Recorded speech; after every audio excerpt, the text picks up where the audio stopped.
Greetings from EPG Pathshala. In this module, we are going to talk about groups, rings, fields.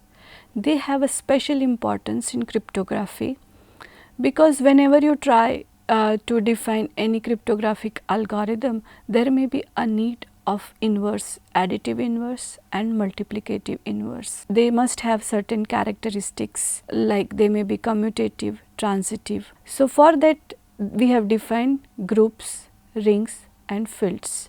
So, now we will see them in the detail.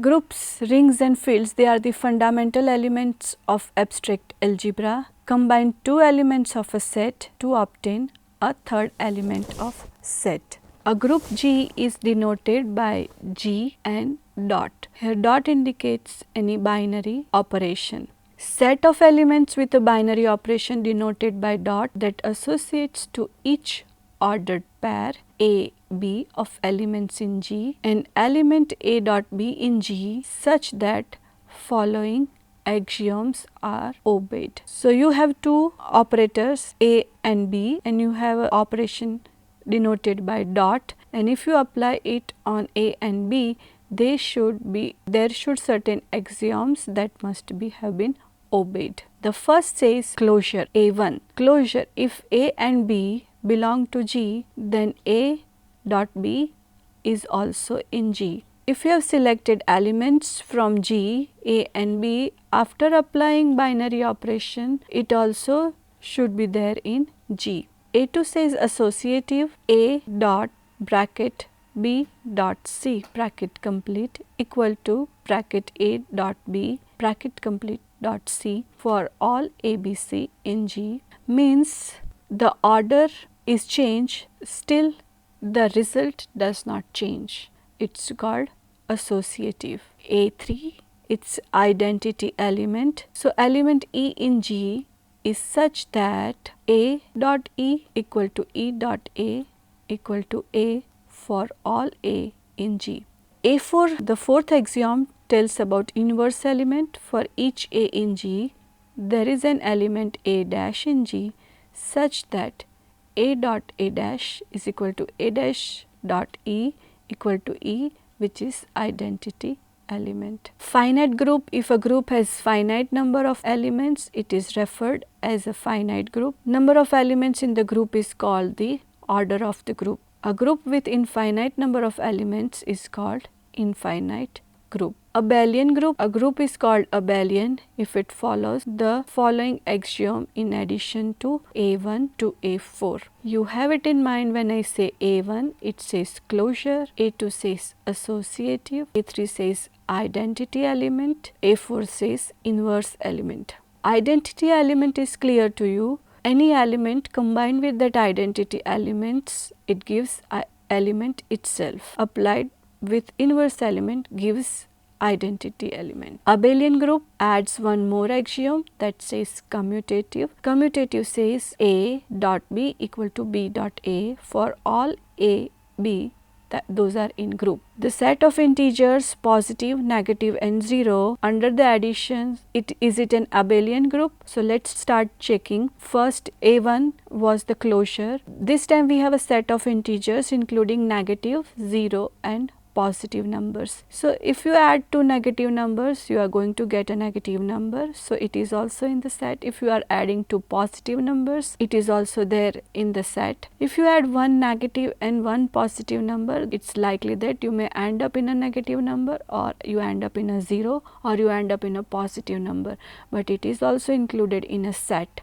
So, closure is satisfied. Second is associativity. So, if you apply addition operator to the three operands and in whatever order you add them gives the same result. So, they are associative. Identity element for the addition is 0. It is also there in the set. So, if you have A, if you add 0, you are going to get the element itself. So, 0 is there as identity element. Inverse element, for any positive number, the inverse is the negative number. In our set we have included all the positive and negative numbers. So, they are there to satisfy the axiom called inverse element. Now talking about abelian group, then we have to talk about the fifth axiom, that is commutative. So the set of integers under addition also fulfills the commutative rule, so it is an abelian group. You all, to understand it in a better way, I have included an example. For example,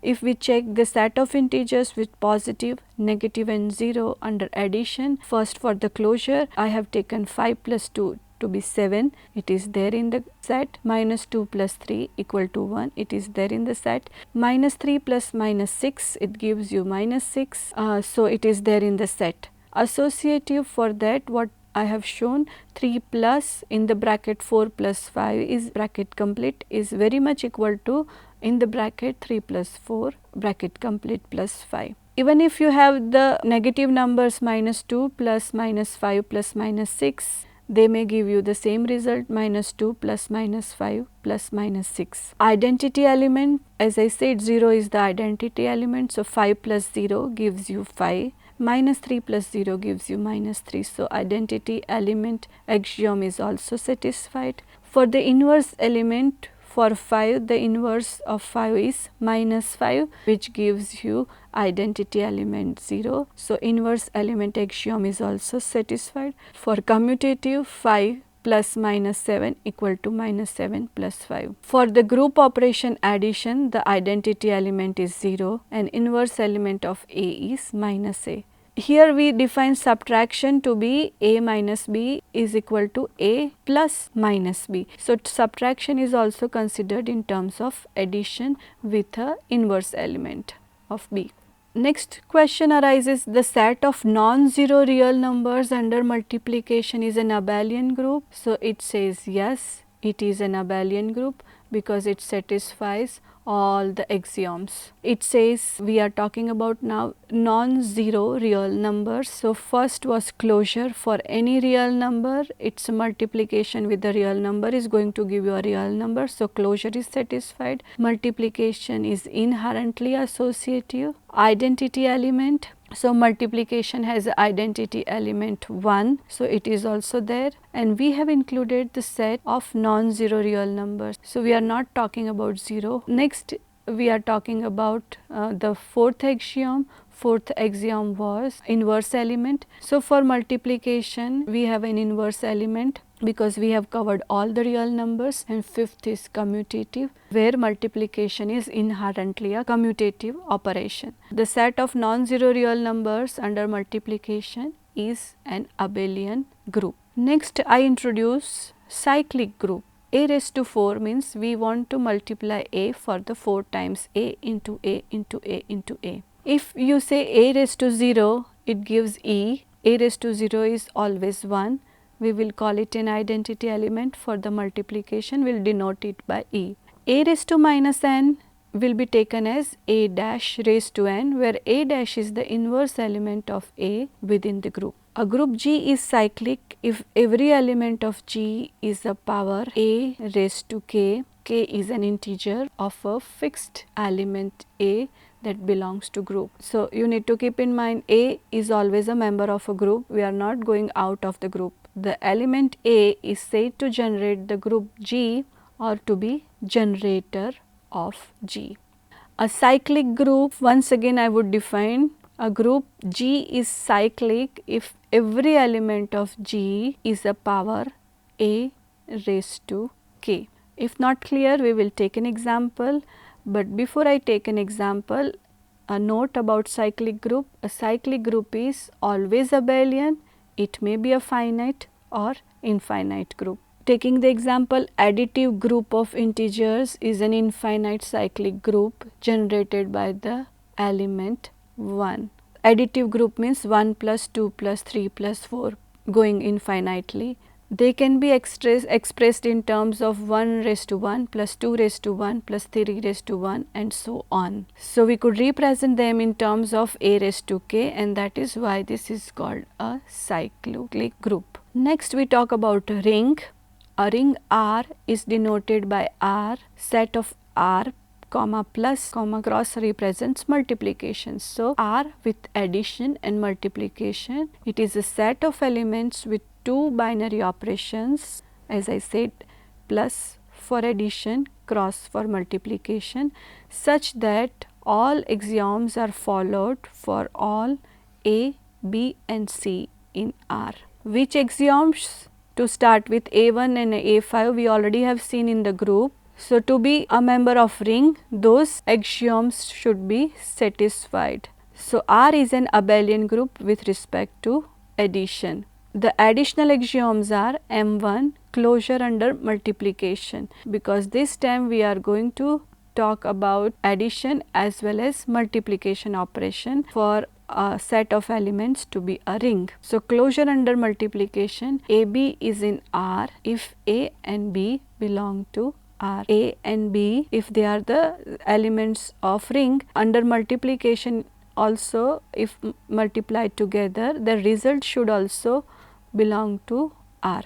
Next axiom M2, associativity of multiplication. So, multiplication is inherently associative. So, if you do A, you are given A, B, C. If you do B and C multiplication first and then multiply by A, or you do A and B multiplication and then multiply by C, the result would be same. M3, it is a distributive law. Distributive law has two properties. They say A into B plus C, AB plus AC, all A, B and C must be in R. The second property is A plus B into C, that says AC plus BC for all A, B, C in R. Ring can do addition, multiplication and subtraction is defined as addition. So, if A minus B is to be done, it is A plus minus B. Ring example, a set of integer numbers, positive, negative and 0 is a ring with respect to addition and multiplication. We already have seen integer numbers are grouped, so they satisfy A1 to A5. If we multiply two positive numbers, the resultant is also going to be a positive number, so it is in the set. So, M1, that is closure under multiplication, is satisfied. Multiplication is inherently associative, so it is satisfied. Distributive laws are also satisfied. A ring is commutative if following axiom is satisfied. M4, that is commutative under multiplication. AB equal to BA for all A, B in R. Next is integral domain. Integral domain is a commutative ring if following axioms are satisfied. M5 and M6. M5 says multiplicative identity. The element 1 in R such that A into 1 or 1 into A gives you A. So, 1 is an identity element under multiplication. And M6 says no zero divisor. If A and B, they are the elements of R, multiplication of A and B is 0, then either A is 0 or B is 0. These are the additional axioms to define a ring to be an integral domain. If S be the set of integers positive, negative and 0 under operation of addition and multiplication, it is integral domain. Which additional axioms need to be satisfied? M5 and M6. So, 1 is already there in our set of positive numbers, and the next axiom was no zero divisor. So, if we have the resultant 0, that means either the one element out of 2 is 0. So, S is an integral domain. We have seen group and ring. Now, we would like to talk about field. A field F is denoted by F. Addition and multiplication is a set of elements with two binary operations called addition and multiplication such that all A, B, C in F follows following axioms A1 to M6 we have seen in ring. So, F is an integral domain if F satisfies axioms A1 through A5, M1 through M6. M7 multiplicative inverse. For each A in F except 0, there is an element A inverse in F such that A multiplied with A inverse in F gives 1, that is identity element for multiplication. 0 has no multiplicative inverse, so we are removing 0 in the discussion. So, if F to have multiplicative inverse, we are considering all elements except 0. In field, addition, subtraction, multiplication and division results in the same set, because division is defined as A by B is nothing but A multiplied by inverse of B. So division would be done in terms of multiplication. All rational, real and complex numbers are filled. Is set of all integers is a filled? Answer is no. Every element of the set does not have a multiplicative inverse. Only 1 and minus 1 has multiplicative inverse. So in our abstract algebra, if I talk about 5 and if I have a set of integer, its a multiplicative inverse is 1 upon 5, which is not there in the set of integers. So multiplicative inverse does not exist when we talk about set of integers, and that is why they are not fields. When I talk about cryptography, we always finite fields are used and they are denoted by GF of P. Order of a finite field, that is number of elements in the field, must be a power of a prime number p raised to n, where n is a positive integer. So in this slide I introduced a term called order of a finite field.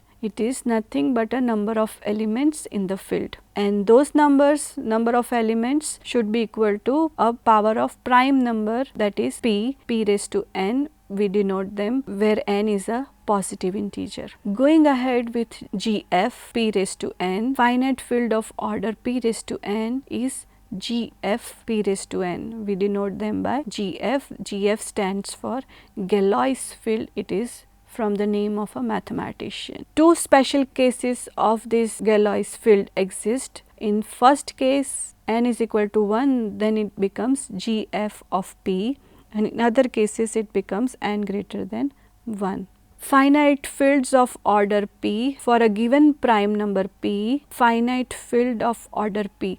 When I say I am considering order, it is nothing but a number of elements. So GFP would be denoted by a set Z of p. Z is nothing but how many elements are included in GFP. So if it is a prime p, ZP denotes the modulo p. For example, if I am talking about a prime 5, ZP includes 0, 1, 2, 3, 4. So for any ZP, to generalize, the set would go from 0 to p minus 1, because modulo operation includes all the elements that is greater than 0 and less than p, that is p minus 1. ZP is a commutative ring with the arithmetic operations modulo p. Any integer in ZP. When I mention ZP, now you all have in mind it is nothing but set of integers 0 to p minus 1. Any integer in ZP has a multiplicative inverse if and only if that integer is relatively prime to p. If p is prime, then all non-zero integers in ZP are relatively prime to p. So for all elements, multiplicative inverse exist. For you to get an example, I have shown in the slide GF2. How many elements will be there in the set? In this case, p is 2. So how many elements? It starts from 0 and p minus 1. So p minus 1 is 1. So it starts from 0, ends with 1. So in our set, we have two elements 0 and 1. If you see the addition, 0 added with 0 gives you 0. 0 added with 1 gives you 1. 1 added with 0 gives you 1. 1 added with 1 gives you 2.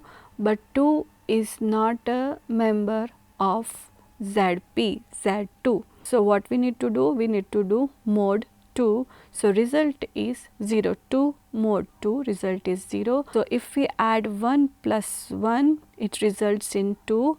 If we take 2 mod 2, it results in 0. If we talk about multiplication, 0 multiplied by 0 is 0, 0 multiplied by 1 is 0, 1 multiplied by 0 is 0, and 1 multiplied by 1 gives you 1. So this is the addition and multiplication operation. They are equivalent to XOR. Addition is equivalent to XOR operation and multiplication is equivalent to logical AND operation.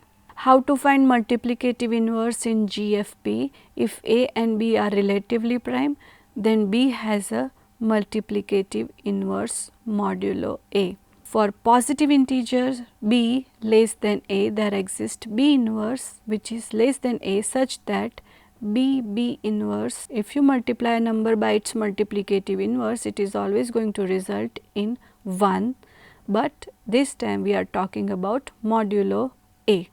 If by mod A is equal to 1, then we will say y is a multiplicative inverse of B.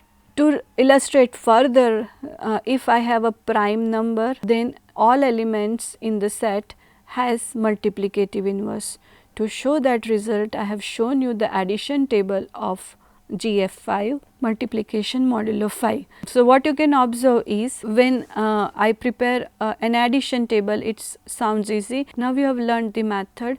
If I talk about 1 added with 0 gives you 1 modulo 5, 1 plus 2 says 3 modulo 5 gives you 3. So, you check the row of 1 and columns of 0, 1, 2, 3, 4. So, if I have 1 and if I add 4 to it, it gives 5. 5 modulo 5 gives results in 0. Multiplicative modulo says I multiply it by 2. Check the row of 2. 2 into 0 is 0, 2 into 1 is 2, 2 into 2 is 4, 2 into 3 gives you 6, but 6 mod 5 is 1.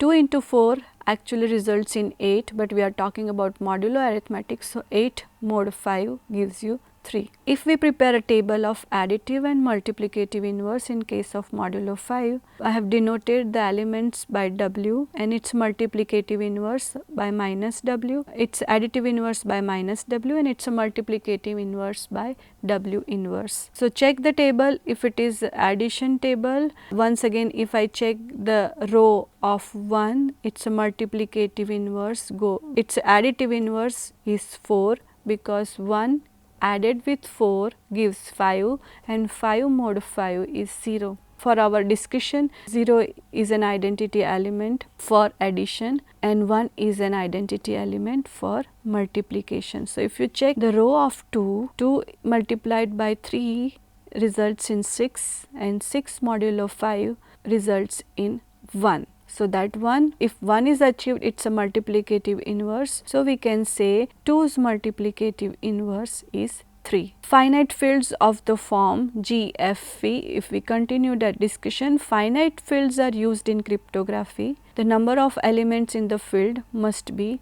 power of prime p raised to n, where n is a positive integer. The finite field of order p raised to n is written as GF p raised to n. GF stands for Galois field and for n equal to 1, the finite field is GFP. For a given prime p, finite fields of p GFP as the set of p. So, for a given prime we have seen ZP includes 0 to p minus 1, and if p is prime, all non-zero integers in ZP are relatively prime to p. So, that multiplicative inverse can be found out. Multiplicative inverse, if we define that rule, for each W belongs to ZP, W should not be 0 because 0's multiplicative inverse does not exist.